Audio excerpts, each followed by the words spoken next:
Commander Hyun-woo sat in his chair on the bridge of the Stellar Dominion. The ship was big and strong, one of the Empire's best patrol cruisers. For 3 years, he had been guarding this part of space near the Empire's border. Most days were quiet. Sometimes they caught smugglers or pirates, but nothing too exciting ever happened. "Sir, I'm getting something strange on the sensors," said Jimin from her station. She was young but good at her job. Her fingers moved quickly over the control panel as she tried to make sense of what she was seeing. Hyun-woo looked up from his daily reports. "What kind of strange?" "There's a ship coming toward us, but it's not in any of our databases. The energy readings don't match anything I've ever seen before." Jimin's voice had a worried tone. "Put it on the main screen," Hyun-woo ordered. The B. Large screen at the front of the bridge lit up. In the darkness of space, a small dot was moving toward them. It didn't look like much, but something about it made Hyun-woo feel uncomfortable. "How fast is it moving?" he asked. Jimin checked her instruments again. "This can't be right. According to my readings, it's going faster than anything should be able to go. Faster than our best ships, faster than anything the other species have. Captain?" Taeyong walked onto the bridge. He was older than Hyun-woo, with gray hair and many years of experience. "What's the situation, Commander?" "Unknown ship approaching, sir. No identification, and it's moving at impossible speeds." Taeyang studied the screen. The dot was getting bigger now, and they could see it was definitely a ship. But its shape was wrong. Imperial ships were long and sleek. The ships of their allies, the Valorians, were made of crystal and caught the light in beautiful ways. Bug-like ships of the Hive Collective looked organic and alive. This ship looked like none of those things.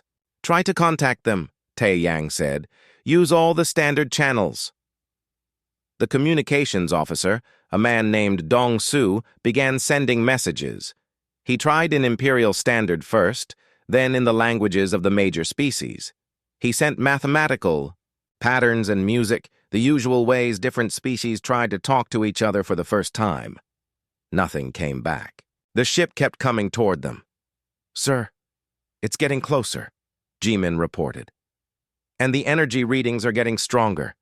I've never seen anything like this before." Hyun-woo watched the ship on the screen. It was close enough now that they could see its shape clearly. It was smooth and curved, with no visible weapons or engines. The hull seemed to change color as they watched, shifting from silver to blue to something that hurt to look at directly. "Sir, should we raise shields?" asked the weapons officer. "Min-ho." "Do it," Taeyong said. "And charge the main guns.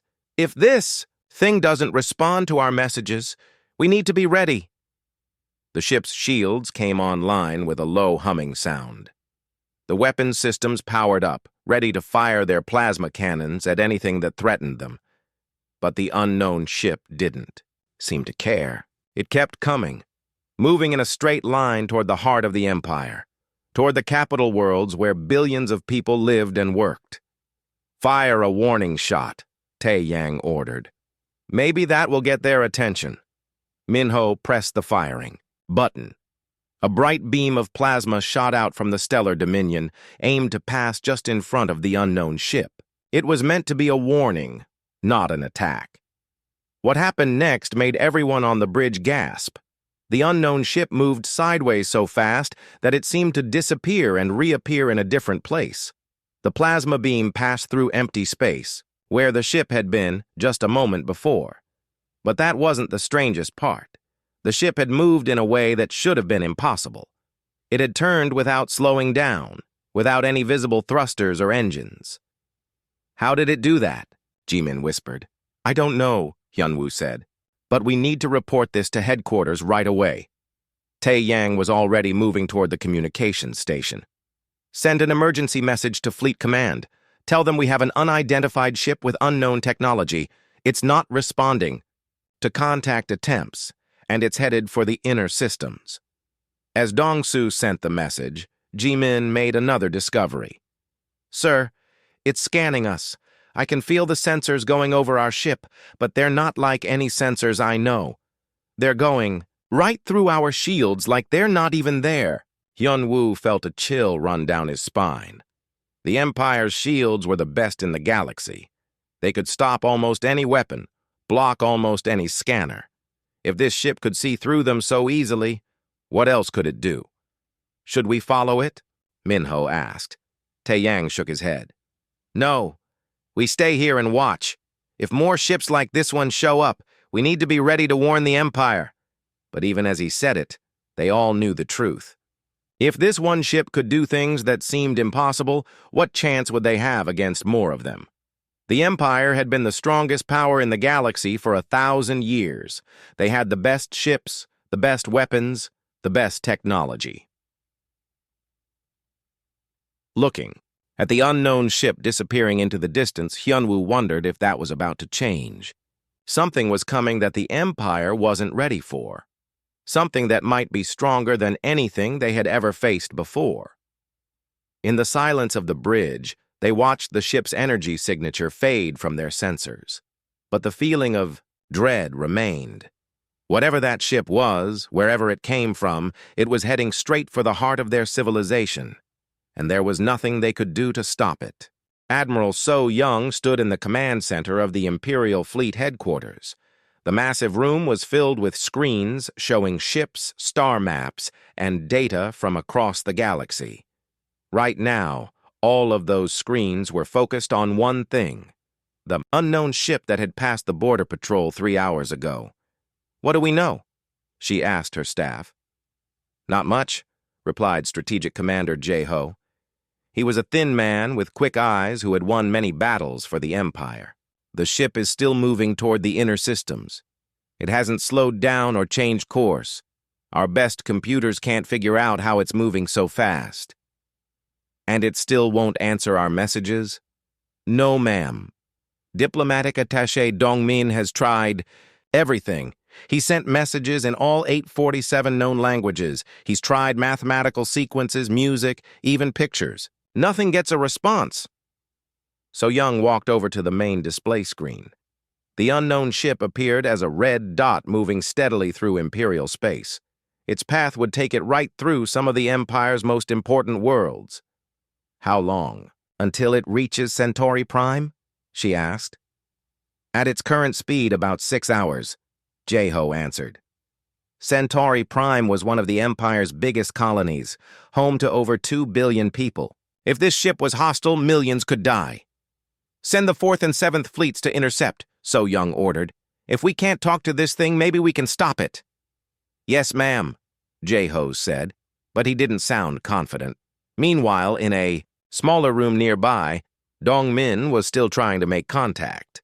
He had been a diplomat for 20 years and had talked to every major species in the galaxy. He knew how to find common ground between different cultures, but this was unlike anything he had ever faced. Unknown vessel, this is the Galactic Empire, he said into his microphone for the 100th time. Please identify yourself and state your intentions. We mean you no harm, but you are entering restricted space. He tried broadcasting on different frequencies, using different types of signals. He even tried sending the message as light patterns, thinking maybe the ship's crew could see but not hear. Still nothing. Then, suddenly, something impossible happened. On the long-range sensors, the single red dot split into 7 identical dots. 7 ships, all exactly the same, all moving at the same impossible speed. But they weren't going to the same place anymore. Each ship was heading toward a different Imperial stronghold. Admiral, Jae-ho called out. You need to see this. So Young rushed back to the main screen. The sight made her stomach drop. 7 ships. 7 targets. The Empire's most important worlds: Centauri Prime, New Rome, Valorian Gate, the mining worlds of the asteroid belt, the shipyards at Proxima Station, the research facilities at Alpha Centauri, and the military headquarters at Sol Station. How is that possible? She whispered. We don't know, Jae-ho said. Our sensors show all 7 ships as real. They're not holograms or projections. Each one has the same energy signature as the original. Maybe they can duplicate themselves somehow, suggested another officer. Or maybe there were always 7 ships, and they were just flying in formation so close together that we couldn't tell them apart, added someone else. So Young didn't care how it was possible. What mattered was that the Empire was now facing 7 unknown ships with impossible technology, and they were all heading for critical targets. "Change of plans," she announced. "Split our fleets. Send ships to protect all 7 targets, and get me a direct line to the Emperor." The next few hours were chaos. Imperial ships raced across the galaxy, trying to reach the threatened worlds. Before the unknown vessels arrived, commanders shouted orders, engineers pushed engines beyond their safe limits, and billions of people watched the news in fear. The first Imperial ships reached their targets just as the unknown vessels arrived. At Centauri Prime, Admiral Dong Hyun led 12 heavy cruisers against the single unknown ship. At New Rome, Captain Yejin commanded a squadron of destroyers. Similar scenes played out across the Empire. What happened next shocked everyone. Centauri Prime, Admiral Dong Hyun ordered his ships to fire. Plasma cannons, laser batteries, and missile launchers all fired at once. The space around the unknown ship lit up with weapons fire. But when the light faded, the ship was still there. "Completely undamaged! Fire again!" Dong Hyun ordered. This time, the weapons passed right through the ship as if it wasn't there at all. At New Rome, Captain Yejin tried a different approach. She ordered her ships to surround the unknown vessel and demanded its surrender. The ship responded by flying straight through one of her destroyers. The Imperial ship's sensors showed no damage, no collision. The unknown vessel had somehow passed through solid matter. At the other targets, similar impossible things were happening. Some ships could be hit but took no damage. Others couldn't be hit at all. The unknown vessels seemed to be testing the Empire's defenses, learning what their weapons could do. Then came the message that changed everything. Communications Officer Ye Jin at New Rome was monitoring all frequencies when she picked up a brief transmission between the unknown ships. It was only a few seconds long, but it was in perfect Imperial standard. "Baseline assessment complete. These are not the ones who built the monuments." The message was sent to headquarters immediately. In the command center, Admiral So-young listened to it 3 times. "They're studying us," she said quietly. "This isn't an invasion, it's a test." "A test for what?" Jae-ho asked. "I don't know, but apparently we failed." The unknown ships continued their scans for another hour, then began to move away from the Imperial worlds. They didn't leave the Empire's space, but they pulled back to safer distances. It was as if they had learned what they needed to know and were now deciding what to do with that information. In the command center, the mood was grim. The Empire had just faced 7 ships with technology far beyond their own. They had been studied like insects under a microscope. And worst of all, the beings controlling those ships had found them lacking. "What did they mean about monuments?" someone asked. So-young shook her head. "I don't know, but I have a feeling we're about to find out." The 7 ships had stopped moving for now, but they were still there, still watching. Whatever they were looking for, whatever tests the Empire had failed, this was just the beginning. The most powerful civilization in the galaxy had just discovered they weren't alone, and they weren't the strongest anymore. Han Sol wiped the sweat from his forehead as he worked in the deep mines of Kepler 442b. This planet was far from anywhere important, just a rock floating in space where humans dug up metals and crystals for the Empire. The work was hard and dangerous, but it was what humans did. They took the jobs nobody else wanted. He had been working the night shift when his salvage equipment started acting strange. The scanner that helped him find valuable metals was picking up energy readings unlike anything he had ever seen. The numbers on the screen kept changing, showing power levels that should have been impossible. "Mi Young," he called to his sister, through his communicator. "You need to see this." Mi Young was in the equipment shed fixing a broken drill. She had been an engineer in the Imperial Navy once, but they kicked her out for making changes to ship systems without permission. The Empire said her ideas were impossible and against the rules of science. Now she fixed mining equipment on a forgotten world. She walked over to where Han Sol was working and looked at his scanner. Her eyes went wide. "These readings," she whispered. "I've seen them before." "Where?" "In my research." Before they threw me out of the Navy, I was working on new engine designs. Theoretical stuff about bending space and moving faster than light in ways nobody had ever tried. The energy patterns were just like this. Han Sol looked at the numbers again.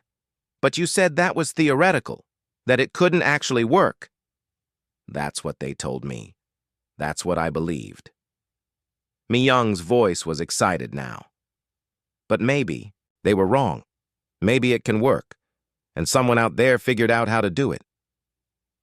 They were interrupted by a message coming through the colony's communication system. It was news from the inner worlds about unknown ships that had appeared near the Empire's borders, ships with impossible technology that could do things no one understood. Mi Young grabbed Han Sol's arm. "The energy patterns," she said. "They match. The readings your scanner is picking up are the same as what those ships are using." Across the galaxy, other humans were making similar discoveries. On Proxima Station, engineer Wu Jin noticed strange energy fields affecting his equipment. He had been working on waste recycling systems, boring work that the Empire gave to humans, because it was beneath other species. But his sensors were detecting something that made his heart race. In the asteroid belts, salvage operator Young Ho was searching through the wreckage of old ships when his instruments went crazy. He had found a piece of metal that seemed to bend light around itself. When he touched it, he felt a strange tingling in his fingers, like electricity but different. On New Sol, terraforming specialist Da-Un was working to make the planet's atmosphere breathable when her atmospheric processors detected energy signatures in the planet's core. The readings were similar to what the colony's communication system was reporting about the unknown ships near the Empire's capital worlds. What none of them knew yet was that similar discoveries were happening on human colonies throughout the galaxy. Humans were finding strange energy patterns, impossible materials, and technology that seemed to work in ways that violated everything they had been taught about science. But Mi Young was the first to understand what it all meant. "Han Sol," she said, her voice shaking with excitement and fear. "What if the Empire has been lying to us? What if humans aren't the weak species they say we are?" "What do you mean?" "Think about it. Every time a human comes up with a new idea, the Empire says it's impossible. Every time we try to build something different, they tell us it can't work. They keep us doing simple jobs, mining and farming and cleaning up after the other species." Han Sol had never thought about it that way. But his sister was right. Humans were always told they weren't smart enough for the important jobs. They weren't allowed to serve as officers in the Navy or as scientists in the research centers. They were good enough to do the dangerous work that other species didn't want to do, but nothing more. "But why would they lie?" he asked. "Maybe because they're afraid of what we might do if we knew the truth." Mi Young pulled up old files on her portable computer, research she had saved from her time in the Navy. She showed Han Sol diagrams of engine designs, weapons systems, and shield technologies that she had developed. All of them had been rejected by Imperial scientists as impossible. "Look at this," she said, pointing to one of the diagrams. "This shield design uses energy patterns that are almost exactly like what your scanner is detecting, and this engine design could let a ship move the way those unknown vessels are moving. You're saying humans invented this technology?" "I'm saying humans could invent this technology. Maybe some humans already have." The idea was so big and scary that Han Sol had trouble believing it. But as he looked at the evidence his sister was showing him, it started to make sense. The energy readings, the impossible materials they were finding, the way the Empire always dismissed human ideas, it all fit together. That night, Mi Young sent messages to other human colonies. She used old communication channels that the Empire didn't monitor closely, networks that humans had built to talk to each other without interference. She shared her discoveries and asked if anyone else was finding similar things. The responses came quickly. Wu Jin sent back readings from Proxima Station that matched Mi Young's theories perfectly. Young Ho shared images of the strange metal. He had found metal that seemed to have properties that Imperial science said were impossible. Da-Un reported energy signatures that suggested there were ancient technologies buried deep in New Sol's crust. As the reports came in from human colonies across the galaxy, a picture began to form. Humans weren't just finding random pieces of strange technology. They were finding evidence of a civilization that had existed long ago, a civilization that had built things the current empire couldn't understand. Mi Young, Han Sol said as he read the messages. What if those unknown ships aren't aliens at all? What if they're human? His sister looked at him with wide eyes. Not the humans we know, but maybe the humans we could have been, if the Empire hadn't kept us down all these years. The idea that humans might be more than they appeared, that they might have capabilities the Empire had hidden from them, spread through the human colonies like wildfire.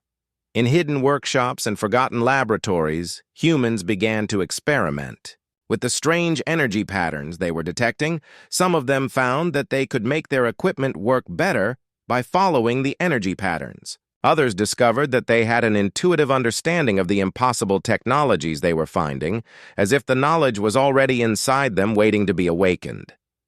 The Empire was so focused on the unknown ships threatening their capital, worlds that they didn't notice what was happening in the outer colonies. They didn't see that their human workers were beginning to question everything they had been told about their place in the galaxy, but change was coming, whether the Empire was ready for it or not. Dr. Seung Min had spent his entire career studying the ruins of ancient civilizations. He worked in the deepest vaults of precursor sites, places where even the Empire's best archaeologists couldn't go. The ruins were dangerous, filled with energy. Fields that could kill anyone who didn't know how to handle them properly. That's why they sent humans to do the work. The Empire called the precursors the first civilization. They had ruled the galaxy millions of years ago, building cities and monuments that still existed today. But then they had disappeared, leaving behind only empty ruins and technology that no one could understand. Seung Min was working in a vault on the planet Archelon when his instruments detected something new. The energy readings were different from anything he had seen in 20 years. Of studying precursor ruins, they matched the reports that were coming in from human colonies across the galaxy, the same energy patterns that the mysterious ships were using. He called his research partner, Dr. Jin Woo, who was working at a different precursor site, 3 systems away. Jin Woo, you need to check your readings, Seung Min said over the communicator. I'm seeing energy signatures that match what the humans are reporting from the outer colonies. I'm seeing the same thing, Jin Woo replied. But that's impossible. These ruins have been dead for millions of years. What if they're not dead? What if they're just sleeping? Jin Woo was quiet for a moment. Seung Min, what are you thinking? I'm thinking that maybe those unknown ships aren't so unknown after all. Maybe they're using precursor technology.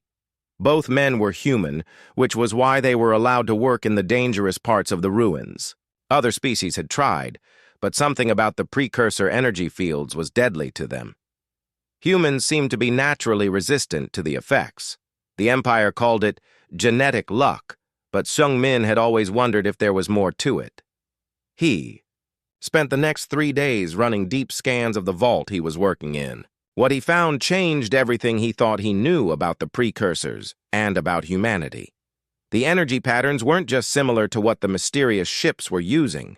They were identical. More than that, the deeper Seung Min went into the vault, the more active the ancient systems became. It was as if his presence was waking them up. On the 4th day, he made contact with Jinwoo and shared his findings. The precursors weren't aliens, Seung-min said. They were human. That can't be right, Jinwoo protested. Humans are a young species. We've only been in space for a few hundred years. That's what the Empire told us. But look at the evidence. The genetic scans I've been running on precursor biological samples. They're human DNA, old human DNA, but definitely human. And the energy fields that are deadly to other species but harmless to us? They're not harmful to us because they were designed by our ancestors. Jinwoo was quiet as he processed this information. If that's true, then humans didn't evolve on some backwater planet like the Empire says. We evolved here, in the galaxy's core worlds. We were the dominant species millions of years ago. Exactly. And somehow, we were scattered. Our civilization fell. Our people were spread across the galaxy, and we lost our memories of who we used to be. But why would the Empire hide this from us? Seung-min had been asking himself the same question. He spent the next day going through imperial historical records, looking for clues. What he found made him angry and frightened at the same time. The Empire knew. They had always known. Hidden in classified databases were reports from the Empire's earliest days, when they first encountered humans living on primitive worlds throughout the galaxy. The reports described humans as the scattered children of the precursors, and recommended keeping them in ignorance of their true heritage. There were documents outlining deliberate policies to suppress human technological development. Any time, humans came up with ideas that were too advanced, too similar to precursor technology. Those ideas were labeled as impossible, and the humans who created them were removed from important positions. The Empire had spent centuries making sure humans never remembered who they really were. Jinwoo, Seung-min said when he shared his discoveries. We need to tell the others, all the humans working in the colonies, in the mines, in the research stations. They need to know the truth. Do you think they'll believe us? After what's been happening with those energy readings? After seeing how their equipment responds to the patterns they're detecting? I think they're already starting to figure it out. Seung-min was right. Across the galaxy, humans were beginning to understand that they were more than they had been told. Mi-young on Kepler 442b had successfully modified a mining drill to use the energy patterns she detected, making it work 10 times better than before. Woo-jin on Proxima Station had built a small device that could bend light around itself, making objects invisible. Da-un on New Seoul had discovered that she could communicate with the ancient systems buried in the planet's core. But it was Hae-jin, a resource coordinator on the industrial world of Titan 7, who made the most important discovery of all. She had been going through shipping records, trying to track down missing supplies, when she noticed something strange. For hundreds of years, whenever humans were found on primitive worlds, they were immediately relocated to work colonies far from the galactic center. Any humans who showed signs of advanced intelligence or technological ability were moved even further out to the most remote and dangerous assignments. The pattern was clear. The Empire wasn't just suppressing human technology. They were systematically separating humans from their ancestral worlds and from each other. They've been keeping us apart, Hae-jin reported to the growing network of humans who were sharing information. Any time too many smart humans ended up in the same place, the Empire would split them up. They were afraid of what might happen if we worked together. What might happen is exactly what's happening now, Mi-young replied. We're remembering who we are. As more humans learned the truth about their heritage, something remarkable began to happen. The strange energy patterns that had been appearing around human colonies weren't just random signals. They were responding to human presence, getting stronger as more humans began to understand their true nature. On worlds where humans had been digging in the dirt for generations, ancient systems were coming online. In space stations where humans had been doing maintenance work, impossible technologies were beginning to function again. The scattered children of the precursors were awakening to their birthright. And somewhere in the space between the stars, 7 mysterious ships were watching and waiting, perhaps wondering if their long-lost cousins were finally ready to reclaim what had always been theirs. Captain Velthara stood on the bridge of her ship, watching the blue and green planet grow larger on the main screen. After 3 years of traveling through space, her crew had finally found something amazing. The planet looked perfect for life, with white clouds swirling over vast oceans and green lands. "Captain, we are getting signals from the planet," said Quindrell, her science officer. His long, thin fingers moved over the control panel. "The signals are organized. There is intelligent life down there." Velthara felt her heart beat faster, with excitement. In all her years exploring space for the Galactic Confederation, she had never been the first to find a new intelligent species. Most planets with smart life had already been discovered long ago. "What kind of signals?" she asked. "Radio waves, mostly, and something else. They seem to have space travel, too. I'm picking up metal objects moving around their planet." "Morgeth!" The diplomatic officer moved closer to the screen. His blue skin shimmered with pleasure. "This is wonderful news. Another peaceful species to join our confederation. The council will be so happy." Velthara nodded. Every intelligent species they had ever met followed the same pattern. Once a species became smart enough for space travel, they always gave up war and violence. It was the natural way of things. Violence was something only primitive animals did. "Send them a message," Velthara ordered. "Use the standard first contact protocol." 3 days later, a human ship approached them. It was smaller than Velthara's vessel, but looked well built. The design was different from anything she had seen before, more angular and solid-looking. "They're requesting permission to come aboard," Quindrell reported. "Grant it, and prepare the meeting room with our best welcome ceremony." Soon, 4 humans walked into the meeting room. Velthara studied them carefully. They walked upright like her own species, but they were shorter and more compact. Their skin was darker than hers, and they had thick black hair on their heads. What struck her most was how they moved, smooth and controlled, like they were always ready for something. The human in front stepped forward and bowed slightly. "I am Captain Lee Jiwoo of the Earth ship Harmony. Thank you for welcoming us to your vessel." His voice was calm and pleasant.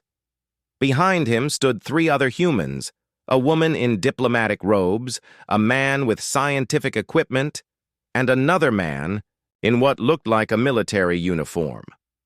"I am Captain Velthara of the Astani people," she replied, making the traditional gesture of peace. "This is Science Officer Quindrell and Diplomatic Attaché Morgeth. We are representatives of the Galactic Confederation." The human woman stepped forward. "I am Ambassador Choi Mina. We are honored to meet you. This is Dr. Park Hyun-woo, our science specialist, and Admiral Kim Tae-hyun, head of our space defense." Velthara noticed something odd about the title, Space Defense, but pushed the thought away. Many young civilizations were still cautious about space travel. "Please, sit with us," Velthara said, gesturing to the comfortable chairs arranged around a circular table. "We have much to discuss." Dr. Park Hyun-woo immediately began asking questions about their technology and science.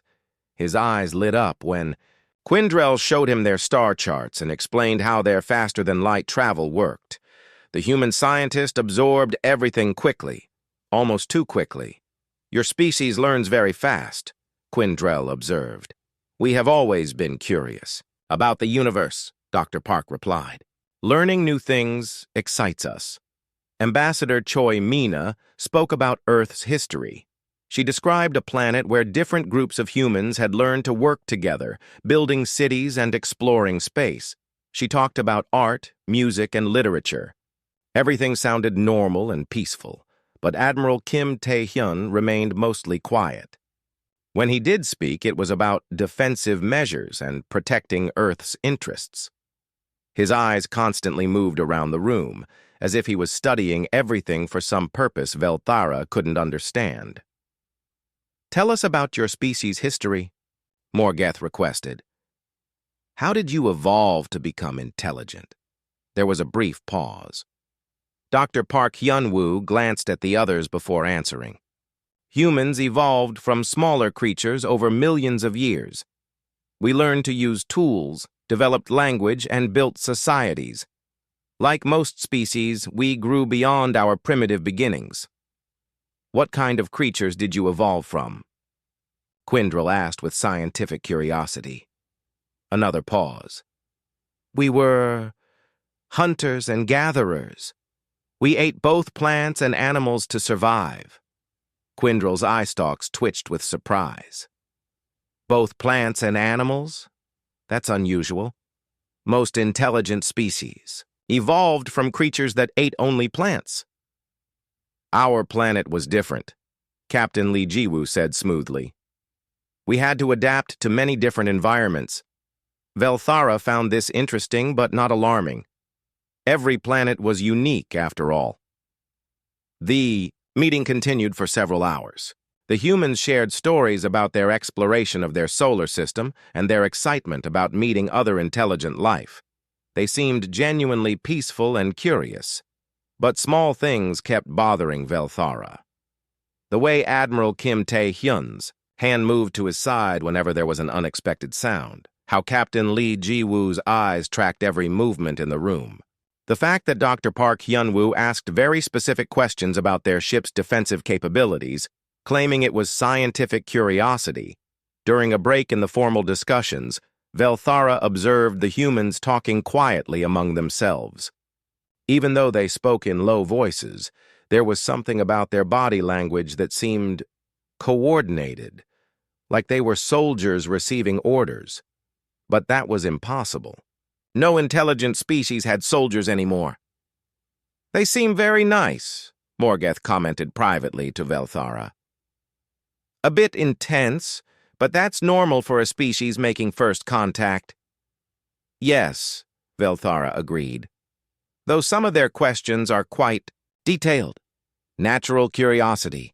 Remember how excited we were when we first met the Zorathan people?" When the formal meeting resumed, Ambassador Choi Mina asked about the Galactic Confederation. "How many species belong to your organization?" 847 intelligent species, Morgeth replied proudly. "All living in peace and cooperation. We share knowledge, resources, and friendship across the galaxy." 847, Dr. Park Hyun-woo repeated thoughtfully. "That's remarkable. Have you ever had conflicts between species?"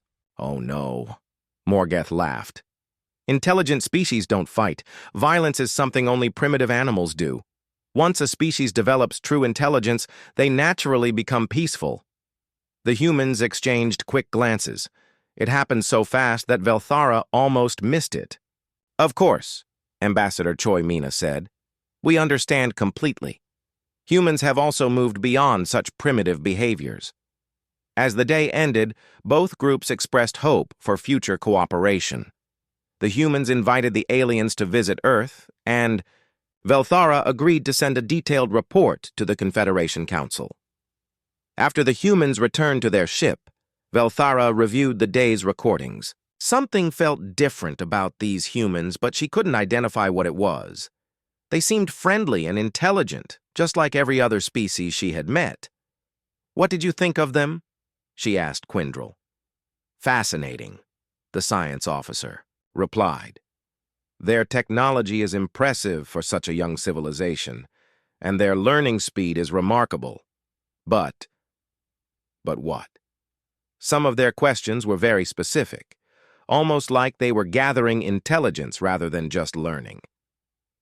Velthara nodded.